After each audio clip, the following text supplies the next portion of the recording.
കലാപം പണിയിട്ട് അടികൂടി തല്ലുകൂടി 25,000 രൂപയ്ക്ക് വേണ്ടിയിട്ട് എൻ്റെ മോന്തൊക്കെ അടിക്കാൻ പോകും ഞാൻ പറഞ്ഞു.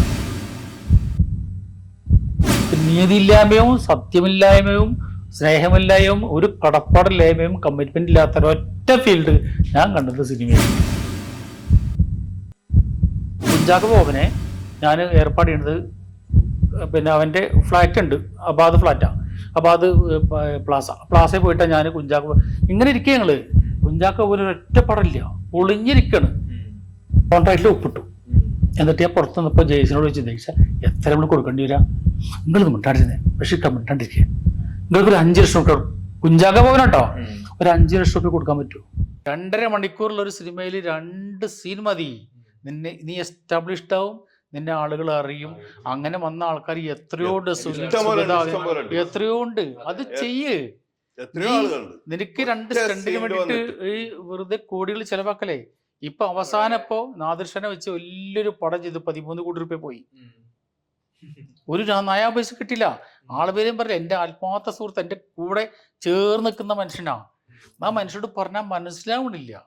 അപ്പൊ ഇതൊക്കെയാണ് സിനിമ. പിന്നെ സിനിമയെ പറ്റി ഒരു സിനിമയെ കുറിച്ചിട്ട് ഇപ്പൊ കഴിഞ്ഞ ദിവസം മമ്മൂക്ക പറഞ്ഞു, അത് പറഞ്ഞു ഇന്ദ്രൻസിനെ കുറിച്ചിട്ടാ പറഞ്ഞു. അടുത്ത സിനിമയെ കുറിച്ച് പറഞ്ഞു, ഇന്ദ്രൻസിനെ കുറിച്ച് പറഞ്ഞു. ശിവഗാമി എന്നുള്ള സിനിമയിൽ ഇന്ദ്രൻസിന്റെ വേഷത്തെ കുറിച്ച് മമ്മൂക്ക ഒരു വേദിയിൽ പറഞ്ഞു. സിനിമയുടെ കഷ്ടപ്പെട്ട ആളെ കുറിച്ച് പറഞ്ഞില്ല. അതാണ് ഞാൻ പറഞ്ഞെന്തോ, ഒരു സിനിമ ഞാൻ ഒരൊറ്റ സിനിമ എടുത്തിട്ടുള്ളൂ. ആ സിനിമയുടെ ഞാൻ എടുത്തിട്ട് എനിക്ക് വലിയ സംഭവം ഉണ്ടായി, എനിക്ക് ഇന്ന ആൾക്കാർ പരിചയം ഉണ്ടായി, വലിയ മമ്മൂട്ടിയും അല്ലെ പിന്നെ കുഞ്ചാക്കോ ബോബനും അവരൊക്കെ ഭയങ്കര അതല്ല. ഞാൻ എല്ലാവരോടും എൻ്റെ അടുത്ത് ഈ സിനിമയെ പറ്റി അനുഭവം ചോദിക്കുന്ന ആൾക്കാരോടൊക്കെ പറയാൻ എന്താണെന്നറിയോ, അതിൻ്റെ തിക്താനുഭവങ്ങൾ മാത്രമാണ്. ഇതൊക്കെ ഞാൻ നെഗറ്റീവ്സ്. ഞാനൊരു ഒറ്റ ഉദാഹരണം പറയട്ടെ. ഞാൻ ഷൂട്ട് നടക്കുകയാണ്, തൊടുപുഴയിലാണ് ഷൂട്ട് നടക്കുന്നത്. ഓരോരുത്തർ പോസ്റ്റ് എന്നുള്ള സിനിമയുടെ ഷൂട്ട് തൊടുപുഴയിൽ നടക്കുകയാണ്. അപ്പോൾ ഞാൻ ദുബൈയിലാണ്. എവറി വീക്കെൻഡിൽ ശനിയാഴ്ച ഞാൻ വരും, ശനിയും ഞായറും പിന്നെ ലൊക്കേഷനിൽ ഉണ്ടാവും. ഞായറാഴ്ച രാത്രി പോകും, തിങ്കളാഴ്ച എനിക്ക് ഡ്യൂട്ടിയാണ്. അങ്ങനെ പോയിക്കൊണ്ടിരിക്കുമ്പോൾ ഞാൻ ഞായറാഴ്ച രാത്രി വന്നു, തിങ്കളാഴ്ച ഡ്യൂട്ടി വന്നപ്പോൾ എൻ്റെ പ്രൊഡക്ഷൻ കൺട്രോളിൽ അയാൾ മരിച്ചുപോയി, ജെയ്സൺ എളോങ്കുളം. അയാളുടെ അസിസ്റ്റൻ്റാണ് ബാദുഷ. ഇപ്പോഴത്തെ രാജാവാണ്. ഇപ്പോഴത്തെ രാജാവ്. ആ രാജാവാണ് എന്നെ എയർപോർട്ടിൽ നിന്ന് കാറിൽ കൊണ്ടുവരിക. ആ രാജാവാണ് എന്നെ എയർപോർട്ടിൽ കൊണ്ടുപോയി വിടുക. ആ രാജാവാണ് എന്നെ എനിക്ക് ഹോട്ടലിൽ സെറ്റപ്പ് ചെയ്ത എന്നെ ബാദുഷ. ബാദുഷയുടെ ബോസാണ് ആര്? ജേസൺ എളോങ്കുളം. മരണപ്പെട്ടു പോയി. ജേസൺ എളോങ്കുളമാണ് അതിൻ്റെ പ്രൊഡക്ഷൻ കൺട്രോള്. അപ്പോൾ ഞാനൊരു പിന്നെ ഷൂട്ട് ഇങ്ങനെ നടന്നുകൊണ്ടിരിക്കുകയാണ്. അപ്പോൾ ഞാൻ ദുബൈയിൽ വന്നപ്പോൾ എന്നെ ബാദുഷ വിളിച്ചു. പറഞ്ഞു, ഇക്ക എന്ന് വിളിക്കുക. ഇക്ക നാളെ ഷൂട്ട് എടുക്കില്ല. എന്തിടാ? നാളെ ഇവിടെ ആകെ പ്രശ്നം, ഡയറക്ടറും കൺട്രോളും ആകെ വിഷയമാണ്, ആകെ പ്രശ്നങ്ങളാണ്. ഞാൻ അന്ന് രാത്രി അവിടുന്ന് കയറി. പുലർച്ചെ 4:30 കൊച്ചിയിൽ, എമിറേറ്റ്സിൽ മാത്രമേ യാത്രയിൽ കേട്ടോ, അഹങ്കാരം കൊണ്ട് പറയാണ്. എമിറേറ്റ്സിൽ 4:30 മണിക്കാൻ കൊച്ചിയിലെത്തി. ഞാൻ നേരെ വൈറ്റ് ഫോർട്ട് ഹോട്ടലുണ്ട്, അതിൽ താമസിച്ചു. ഞാൻ ബാദുഷനെ വിളിച്ചു. ബാദുഷ 7 മണിക്ക് ഞാൻ ഇവിടെ എത്തിയിട്ടുണ്ട്. 5 മണിക്ക് പുലർച്ചെ ഇതൊക്കെ സിനിമാനുഭവമാണ്. ബാദുഷ ഞാൻ ഇവിടെ ഉണ്ട്, ഹോട്ടലുണ്ട്. 7 മണിക്ക് ആർട്ടിസ്റ്റുകൾ, ടെക്നീഷ്യൻസ്, പിന്നെ ആരൊക്കെ ഇവിടെ ഉണ്ടോ ഈ ഹോട്ടലിൽ എല്ലാവരെയും കോൺഫറൻസ് ഹാളിൽ കൊണ്ടുപോകും. കോൺഫറൻസ് ഹാളിൽ എല്ലാവരും ഇങ്ങനെ ഇരിക്കുകയാണ്, എല്ലാവരും വളഞ്ഞിരിക്കുകയാണ്. കലാഭവമണി അപ്പുറത്തുണ്ട്, കുഞ്ചാബാബു അപ്പുറത്തുണ്ട്. അവരൊന്നും വന്നില്ല കേട്ടോ, ഞാൻ പറയട്ടോ. ബാക്കി എല്ലാ ആൾക്കാരും വന്നു, ക്യാമറമാനൊക്കെ വന്നു. ഞാൻ പ്രഖ്യാപിച്ചവരോട് എന്താണെന്നറിയോ, അതേ എൻ്റെ കാശാണ്, നിങ്ങളുടെ കിടന്നുറങ്ങിയില്ലേ, എൻ്റെ കാശാണ്. നിങ്ങളിപ്പോൾ രാവിലെ ബ്രേക്ക്ഫാസ്റ്റ് കഴിക്കില്ലേ, പുട്ടും മത്തിയൊക്കെ, എൻ്റെ കാശാണ്. ഇന്നലെ രാത്രി നിങ്ങൾ നല്ല ഫുഡ് കഴിച്ച് കിടന്നുറങ്ങിയില്ലേ, എൻ്റെ കാശാണ്. നിങ്ങളെ മക്കളും ഭാര്യയും രാത്രി കിടന്നുറങ്ങിയില്ലേ, നല്ല ഫുഡ് കഴിച്ചിട്ട്, എൻ്റെ കാശാണ്. നന്ദി മതി. എനിക്ക് നിങ്ങളുടെ ഒരു കടപ്പാടും വേണ്ട. ഇത് സിനിമയാണ്.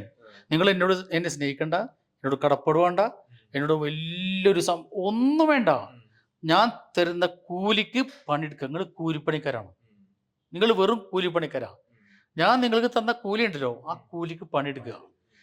ഇന്ന് ഇത് 7 മണിയാണ് സമയം. ഇന്ന് 8 മണിക്ക് ഫസ്റ്റ് ഷോട്ട് ഓപ്പൺ ആവണം. ഓപ്പൺ ആയിട്ടില്ലെങ്കിൽ ഈ പ്രോജക്റ്റ് ഞാൻ ക്ലോസ് ചെയ്യും. അപ്പോൾ പകുതി ആയിട്ട് കേട്ടോ, എൻ്റെ സംഖ്യ പോയിട്ട് പകുതി ആയിട്ട് ഈ പ്രോജക്റ്റ് ഞാൻ ക്ലോസ് ചെയ്യും. എറണാകുളം പ്രസ് ക്ലബ്ബിൽ ഞാൻ പോവും. ഞാൻ പ്രസ് മീറ്റ് നടത്തും. നിങ്ങളെല്ലാവരെയും ചോറ് ഞാൻ എനിക്ക് ഗൾഫിൽ പോയാൽ എനിക്ക് നഷ്ടപ്പെട്ട കാശ് ഞാൻ ഗൾഫിൽ നിന്ന് ഉണ്ടാക്കും. നിങ്ങളെല്ലാവരും ഞാൻ ചൊല്ലും. എന്താ വേണ്ട നിങ്ങൾ തീരുമാനിച്ചോ, എന്താ വേണ്ട നിങ്ങൾ തീരുമാനിച്ചോ എന്ന് പറഞ്ഞിട്ട് ഞാൻ ഒറ്റ പോക്കാണ്ട് പോയി. പിന്നോട് ഭയങ്കര ചർച്ച, മീറ്റിംഗ്, അവിടെ 3 ആൾക്കാർ, ഇവിടെ 3 ആൾക്കാർ, ആകെ ചർച്ചയാണ്. 9 മണിയാകുമ്പോൾ സെറ്റ് റെഡി, ഷൂട്ട് സ്റ്റാർട്ട്. ഞാൻ പറയുന്നത് സിനിമയിൽ ഗുണ്ട അല്ലെങ്കിൽ അവനക്ക് സിനിമ നിർമ്മിക്കാൻ പറ്റില്ല. ഞാൻ സത്യം, ഞാൻ ബേസിക്കലി ഞാൻ പറയട്ടെ, ഞാനൊരു ഗവൺമെന്റ് സ്കൂളിലെ അധ്യാപകനാണ്. എനിക്ക് കുട്ടികളെ, മക്കളെ ഇങ്ങനെ പഠിക്കട, ഇത് തറ പറ ഇങ്ങനെ പഠിപ്പിച്ചൊരു മനുഷ്യനാണ് ഞാൻ. ഞാൻ ഗുണ്ടായിസം കാണിക്കുന്നത് സിനിമ ഫീൽഡ് മാത്രമാണ്. അതാണ് സിനിമ ഫീൽഡ്. ഇല്ല, ഞാൻ സിനിമ ഫീൽഡിൽ എനിക്ക് ഒരുപാട് പ്ലസ്സുകൾ ഉണ്ടായിട്ടുണ്ട്. അത് ഞാൻ പറഞ്ഞോളൂ, അത് ഞങ്ങൾ പറയില്ല. അപ്പൊ നിങ്ങൾക്ക് ഭയങ്കര ആവേശമാവും. ഇത് നിങ്ങളെ നിരാശപ്പെടുത്താനാണ്. ഇതിന്റെ തിക്താനുഭവങ്ങളാണ്. കലാപം പണിയിട്ട് അടികൂടി തല്ലുകൂടി 25,000 രൂപയ്ക്ക് വേണ്ടിയിട്ട് എൻ്റെ മോന്തൊക്കെ അടിക്കാൻ പോകും. ഞാൻ പറഞ്ഞു, മരിച്ചുപോയി പാവ മനുഷ്യൻ. ഇതിവരെ, അതായത് നമ്മളോട് കുഞ്ചാക്കോ ബോബനെ ഞാൻ ഏർപ്പാട് ചെയ്യുന്നത്, പിന്നെ അവൻ്റെ ഫ്ലാറ്റ് ഉണ്ട്, അബാദ് ഫ്ലാറ്റാണ്, അബാദ് പ്ലാസയിൽ പോയിട്ടാണ് ഞാൻ കുഞ്ചാക്കോ ഇങ്ങനെ ഇരിക്കുക. ഞങ്ങള് കുഞ്ചാക്കോ പോലും ഒറ്റപ്പടമില്ല, പൊളിഞ്ഞിരിക്കാണ്. അതായത് പിന്നെ റിയൽ എസ്റ്റേറ്റിൽ പുള്ളി പോയി, റിയൽ എസ്റ്റേറ്റ് പൊളിഞ്ഞു, 2 ഫ്ലാറ്റിൻ്റെ അടുത്ത്, 1 വിറ്റു, 2ാമത്തെ ഫ്ലാറ്റിൽ ഒറ്റയ്ക്ക് താമസിക്കുകയാണ്. അപ്പോഴാണ് ഞാൻ ചെയ്യേണ്ടത്. ഞാനും ജയശ്രീ ഇളങ്ങളുണ്ട്, ഡയറക്ടറുണ്ട്. അങ്ങനെ പറഞ്ഞ് സംസാരിച്ച് കഥയൊക്കെ കാണിച്ചു കൊടുത്തപ്പോൾ അയാൾ പറഞ്ഞു, നോ പ്രോബ്ലം, ഞാൻ ചെയ്യാം. അപ്പോൾ കോൺട്രാക്റ്റിൽ ഒപ്പിട്ടു. എന്നിട്ട് ഞാൻ പുറത്ത് നിന്നപ്പോൾ ജയസിനോട് ചോദിച്ചു, എത്ര നമ്മൾ കൊടുക്കേണ്ടി വരിക? നിങ്ങളിത് മിണ്ടാണ്ടിരുന്നേ, പക്ഷേ മിണ്ടാണ്ടിരിക്കുക. നിങ്ങൾക്കൊരു 5 ലക്ഷം രൂപ, കുഞ്ചാക്കോ ബോബൻ കേട്ടോ, ഒരു 5 ലക്ഷം രൂപ കൊടുക്കാൻ പറ്റുമോ? കുഞ്ചാക്കോ ബോബനാ ഒരു പണിയില്ലാണ്ട് 10 പൈസ ഇല്ലാണ്ടിരിക്കുകയാണ്, 10 പൈസ ഇല്ലാണ്ടിരിക്കുകയാണ്, നിങ്ങൾ കൊടുക്കാൻ പറ്റുമോ? അവർ 5 or 10 കൊടുക്കാലോ. കുഞ്ചാക്കോ ബോബനല്ലേ, ഒന്നുമില്ല, ഒരു പണിയില്ലാണ്ടിരിക്കുക, വെറുതെ ഇരിക്കുകയാണ്. ഈ റിയൽ എസ്റ്റേറ്റ് പൊട്ടിയിട്ട് ഒരു ഫ്ലാറ്റ് വിറ്റ് അടുത്ത ഫ്ലാറ്റ് ഇരിക്കുന്ന ആളോടായും. അപ്പോൾ പ്രിയ, ഞാൻ പൈസ കൊടുക്കും, 1 ലക്ഷം രൂപ അഡ്വാൻസ് കൊടുത്തു. അപ്പോൾ പ്രിയേ ഭാര്യ പ്രിയനെ വിളിച്ചു, ഒരു കുരിശിൻ്റെ മുമ്പിൽ വെച്ചിട്ട് പ്രിയനെ പിന്നെ കുഞ്ചാക്കോ ബോബൻ വെച്ചിട്ട് ഞാനാണ് 1 ലക്ഷം രൂപ കൈ കൊടുക്കുന്നത്. കഴിഞ്ഞു, അഡ്വാൻസ് കഴിഞ്ഞു, പടം കഴിഞ്ഞു, ഫുള്ള് കഴിഞ്ഞു. ഈ എൻ്റെ പടം കഴിഞ്ഞിട്ട് 3 മാസം കഴിഞ്ഞിട്ടാണ് എൻ്റെ പിന്നെ പോസ്റ്റ് പ്രൊഡക്ഷനൊക്കെ നടക്കുന്നത്. കാരണം കുറച്ച് ഡിലേ ആയി. അതിനിടയ്ക്ക് 2 പടം എൻ്റെ വന്നു. ചിത്തു ജോസഫിൻ്റെ ഒരു സൂപ്പർ പടം, എൻ്റെ സൂപ്പർ ഹിറ്റ്, വമ്പൻ ഹിറ്റായി. അപ്പോൾ അവൻ്റെ ലെവൽ മാറി. എന്നിട്ട് ഞാൻ എൻ്റെ പടത്തിന് വേണ്ടി ഞാൻ ഡബ്ബിനെ വിളിച്ചപ്പോൾ എന്നോട് പറയണവൻ, ശരിക്കാ 5 പേരട്ടാ. ഒന്നും വേലിടല്ല, 5 പേരട്ട, 10 പേരട്ടാ, 15 പേരട്ടാ. അവസാനം 10 ലക്ഷം കൊടുക്കേണ്ടി വന്നു എനിക്ക്.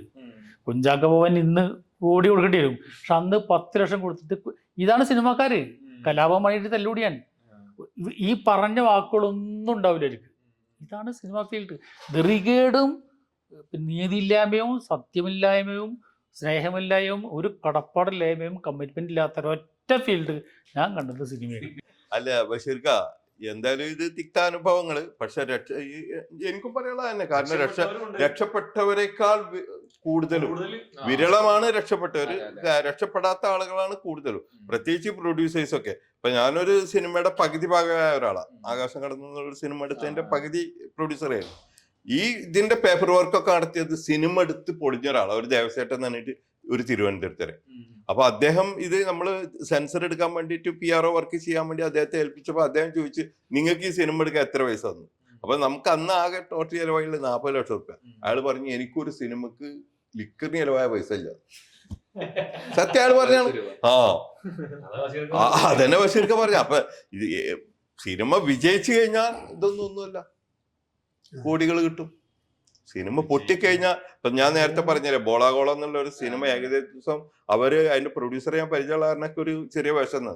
1 CR അടുത്ത് വന്ന ഒരു സിനിമ, ഒരു ദിവസം പോലും സിനിമ തിയേറ്ററിൽ നിന്നില്ല. അവരെ നാട്ടില് പെരിന്തൽമണ്ണയില് അവര് ഇൻട്രസ്റ്റ് എടുത്തതിന്റെ ഭാഗമായിട്ട് ഒരു 4-5 ദിവസം ആ സിനിമ കളിച്ചു. വേറെ എവിടെയാ സിനിമ കളിച്ചു? അപ്പൊ അതാണ് സിനിമയെ കുറിച്ചല്ല പറയുന്നത് ഞാൻ. മറച്ചേരിയുടെ ഇപ്പൊ ഈ പ്രാദേശികമായ കലാകാരന്മാരുടെ കുശലാണിത്. നമ്മള് കാട് കയറി ചർച്ച ചെയ്തിട്ട് ഒരു കാര്യമില്ല. അല്ല, കാട് കയറി ചർച്ച ചെയ്തിട്ട് കാര്യമില്ല. നമ്മളീ മറച്ചേരിയിലെ കലാകാരന്മാരെ ഈ പ്ലാറ്റ്ഫോമിലേക്ക് കൊണ്ടുവരിക, ആരാന്നുള്ളത്. അതേപോലെ ഞാൻ ചെയ്തൊരു സിനിമ സിനിമ 35 ലക്ഷം രൂപ നിങ്ങൾ ഇറക്കിയാൽ മതി, ബാക്കിയൊക്കെ അത് സാറ്റലൈറ്റ് OTT കൂട്ടിയിട്ട് ഓവർസീസ് അത് അമേരിക്ക വേണ്ട എന്നൊക്കെ പറഞ്ഞിട്ട് തുടങ്ങിയൊരു സംഭവം, പടത്തിൻ്റെ പേര് ഞാൻ പറയില്ല, 35 ലക്ഷം, അത് 2 കോടി 10 ലക്ഷം രൂപയായി.